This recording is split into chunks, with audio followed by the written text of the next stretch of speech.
What's your name? Andy. Andy, I'm Chip. Nice to meet you. Nice to meet you. Where are you from, Andy? I'm originally from Baltimore in the United States, but I currently live in Valencia, Spain. Love it. From Baltimore and live in Valencia. I love Americans that live in Europe. I don't know. It's just something. Yeah, I live here as a study abroad student for university. So. What was your name again? Andy. Andy. Okay. So, Andy, I want to ask you, what's your take on oppression? Do you think oppression is justified? In almost any case, no, I don't think oppression is justified. I think in almost any case, there's no real reason for it. Like people shouldn't try to position themselves morally, like in any way at all, above each other. I don't think for any reason, and especially not for most of the reasons that people see oppression, like just for reasons of race or like religion, things like that. So discriminating based on race or choosing to oppress somebody because of how they're born, it would be wrong, correct? Absolutely. Absolutely. And when it comes to these phenotypes that we choose, right? Like for race, we usually say skin color, right? And all of these phenotypes that we look for, do you think there's any phenotype that would justify oppression? Not that I can think of. No. Not that you can think of. So if I say, what if a human is not intelligent? He's intellectually challenged. Would it be okay to oppress them? No. Well, in almost any case, no. The only reason that I can see for any sort of like bad opinion of them is if they do it by choice. Yeah. Like I know people that. But oppression means cruel and unjust treatment, right? So it would essentially mean like if they somehow are cruel themselves, then trying to counteract their actions wouldn't necessarily be unjust, right? It would be in a sense, hey, I'm trying to teach you something, or like there's some form of retribution there happening, right? Yeah, oppression for any reason like that, I think is unjustified. I think trying to help them, maybe calling them out on their ways for thinking that. But maybe they can't communicate. Maybe they're so intellectually challenged they can't communicate, they can't think. Maybe they remained at the same level of cognitive abilities as they were maybe when they were 1 year old or something, right? Mm-hmm. Would it be okay to oppress them? No, I think in that case. Of course, trying to help them is trying to help them, but I think, and like especially people that cannot control that. Okay. I think is there's no real reason to have any bad, not even really bad take towards them, a bad like action towards them. Okay. So. And what if they're hairy? They're the same person, intellectually challenged, but also very hairy. Doesn't make much difference, I don't think. Doesn't make much difference. And what if they don't walk on two legs? I don't see much.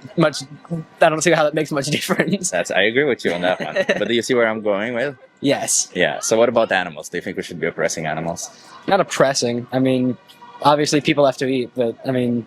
Do we have to eat animals or animal products? We don't have to eat animals, but I think most people choose to because for most people they find it better. I personally don't mind eating animals, but I think that the treatment of most animals, especially those that are grown specifically to be eaten. All of those are grown. All animals are grown to be eaten. What do you mean? All the animals in animal agriculture are grown to be eaten. Almost all of them. A lot of them are grown specifically for other products, like chickens are grown for eggs, sheep are grown for their wool. They're still killed and eaten afterwards. When they can no longer produce enough eggs, they're killed and eaten. And the male chicks who don't produce eggs, they're still killed and eaten. The sheep that when their wool production declines or something happens, they kill them and eat them. All animals are killed and eaten. I think it depends on the method. I think, well, how is that not oppressive though? Like, because it is cruel and unjust because we do it for something we don't need, right? Like if there was a need for it, you could justify it by saying, hey, I need to do it. It's bad, but I need to do it. But now it's just, it's bad and I want to do it. Is it really justified to do that? I think to the extent that we as you say, oppress animals. I think to the extent that we do it now is too much. I think absolutely people could lower the amount that. But even one animal, right? Like let's say that pigeon over there. If I just right now all of a sudden choose to cut their throat and drink their blood, that would be oppressive for me to do that because I don't need to do any of that shit. Wouldn't that be weird or wrong for me to do it? I mean, if you were to just kill that pigeon right there, kill like just some animal and eat it, I think that's not a good thing because you can just as well like go to a store and get food. So what's the difference between that and going to a store and paying for an animal to get killed for you? Because to an extent, and to a pretty large extent, I'd say, most animals that are are grown to be eaten it's not necessary, but I think it's like there is good reason for it.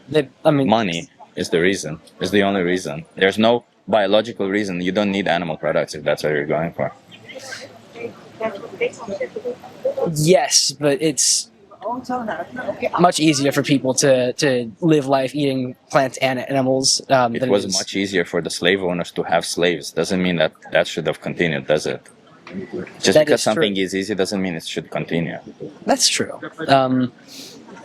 I appreciate you didn't get triggered by this example. Some people get triggered by this example.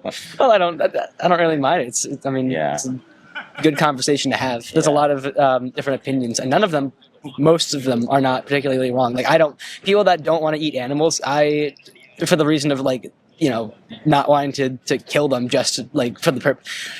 I think that those people are definitely in the I'd say in the right. I think that I respect them. Would you kill any dogs?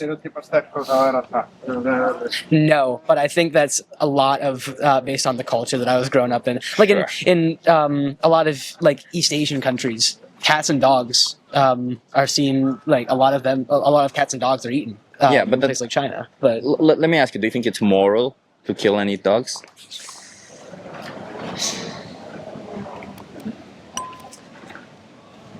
no, because they're not. At least here, they're not grown.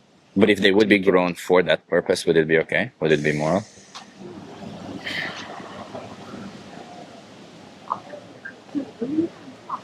It's a difficult question. It's a difficult question because you really want to,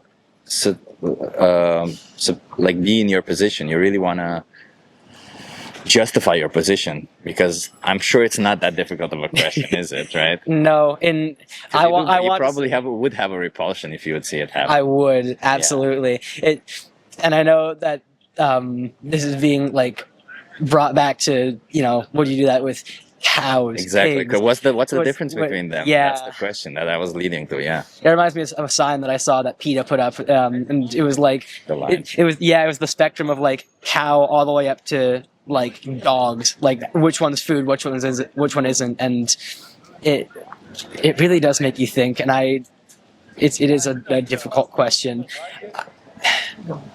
I would struggle to eat animals that I would consider pets, like dogs and cats, and even like I've eaten rabbit before in Valencia. Valencian paella includes rabbit, and I know a lot of people that would feel bad eating rabbit, and I didn't necessarily feel bad eating it, but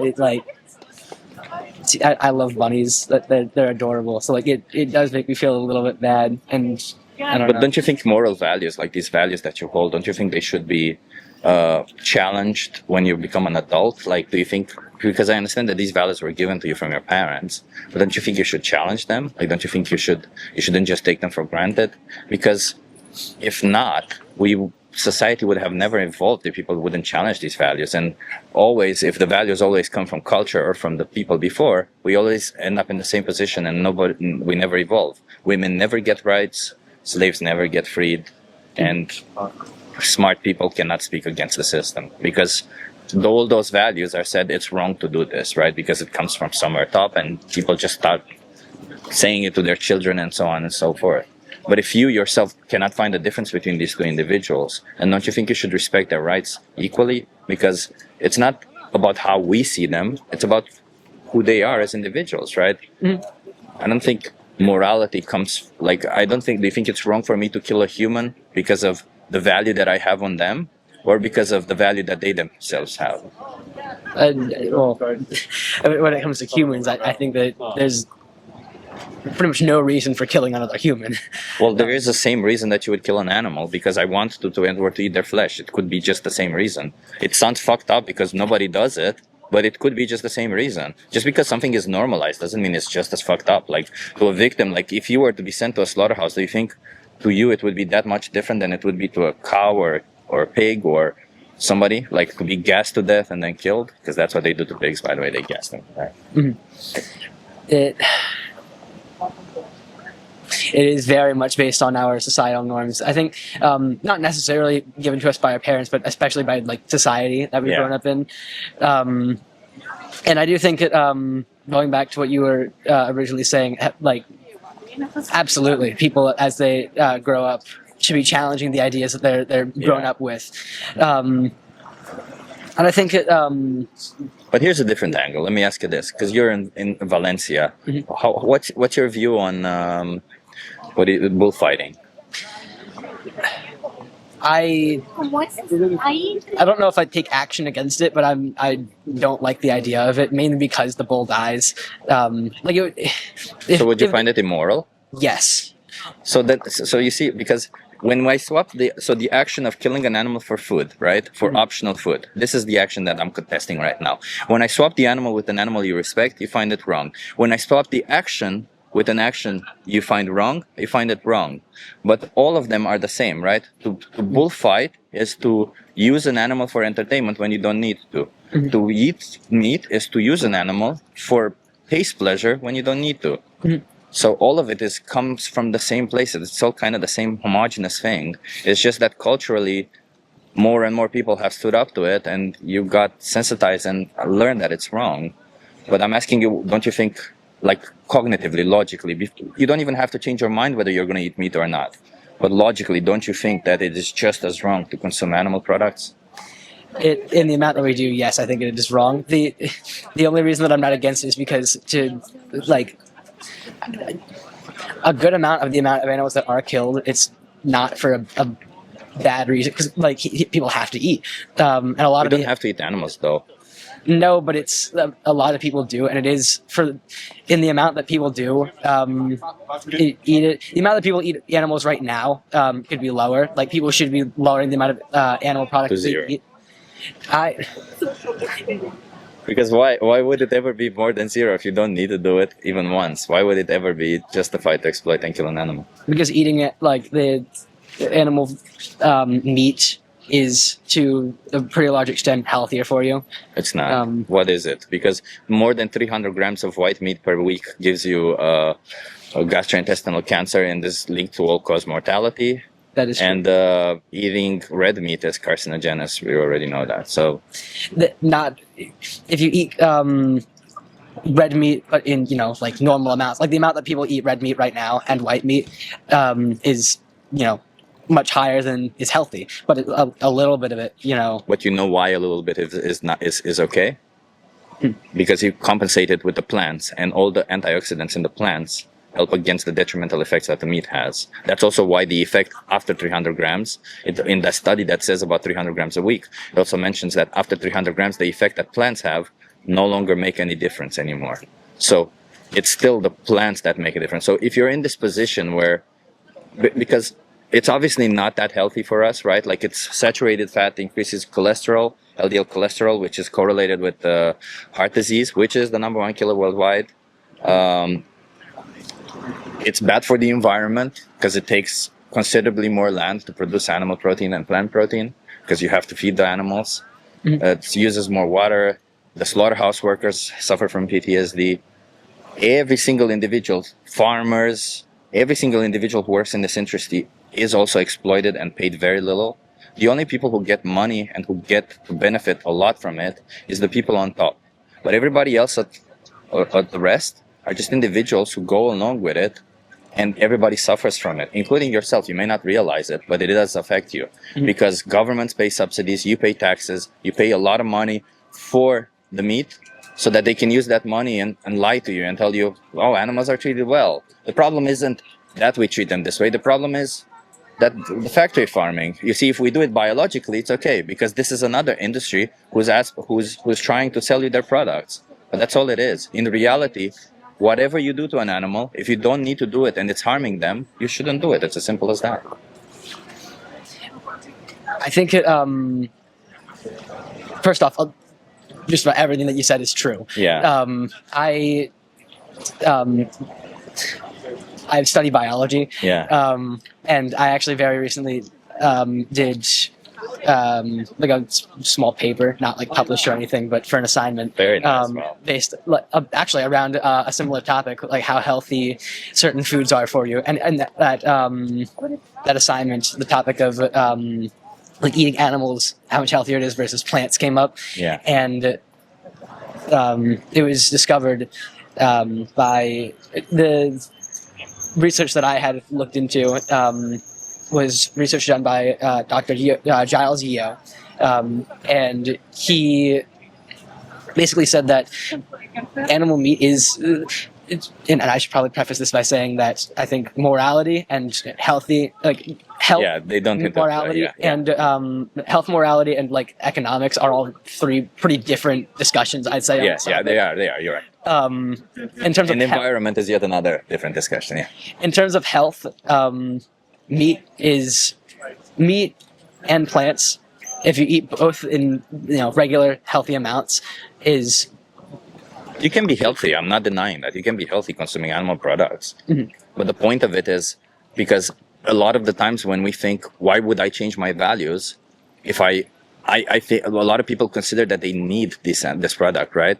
But if you can be healthy without eating this product, if you can economically, we also have studies that it's cheaper to be on a plant-based diet.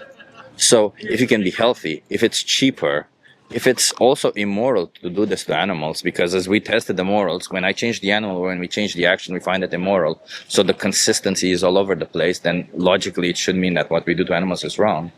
Then the only logical conclusion should be that then we should stop supporting it, right? I mean, that's how I got there personally. Like, I don't see any other. Is there any other way around it? I think the majority of the way that animals are grown, treated, and